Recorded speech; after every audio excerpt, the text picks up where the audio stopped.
সিদ্দিক বলতেছে, বাবা আপনি চলে যান, দেখি আর কি সেই আমার মুদা কিনা। তখন সিদ্দিক আকবর সে মূর্তিকে সম্বোধন করে বলতেছে, আমি মুদার দাও, আমাকে খাবার দাও। আবার বলতেছে, আমার থেকে কাপড় নেই, আমাকে কাপড় দাও।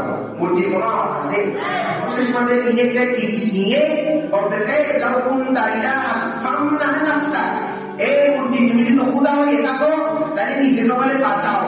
এমন বলে তিনি একটি পাথর ছুড়িয়ে মারলেন, মারার সাথে সাথে মূর্তি টুকরো হয়ে গেলেন। ওইদিকে বাবা আওয়াজ শুনতে পেলেন আবু কুহাফা দূরে এসে দেখতেছে মূর্তি ভাঙা।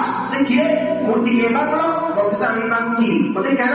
বলতে যেহুদা আমাকে খাবার দিতে পারতেছে না, যেহুদা আমাকে কাপড় দিতে পারতেছে না, সে আমার কেমন হুদা হলো? তখন তাকে প্রহার করতে চাইলো। তখন মা ডাক দিয়ে বলতেছে, না তাকে মারা যাবে না, কারণ সে যখন আমার পেটে ছিল তখন একটা আসমান থেকে আওয়াজ এসেছিল, বলতেছে ইয়া আমাল্লাহ আল তাহকিক আবশিরুল ওয়ালাদিন সিদ্দাকি ইসমুহু ফিস সামাই সিদ্দিক সাবিহুল মুহাম্মাদি ওয়া রাফিক। সুবহানাল্লাহ। আমাল্লাহ আল তাহকিক, এই পবিত্র রমণী, তোমার পেটের মধ্যে যে সন্তান রয়েছে সে নাজাত প্রাপ্ত, সে জাহান্নামের আগুন থেকে পরিত্রাণ প্রাপ্ত। ফিস সামাই সিদ্দিক, আসমানে যার নাম সিদ্দিক, মুহাম্মাদি সাহিবি ওয়া রাফিক, জমিনে সে মুহাম্মাদের বন্ধু হবে এবং সাহাবা হবে। সুবহানাল্লাহ। তখন একজন শিয়া ব্যক্তি ইমাম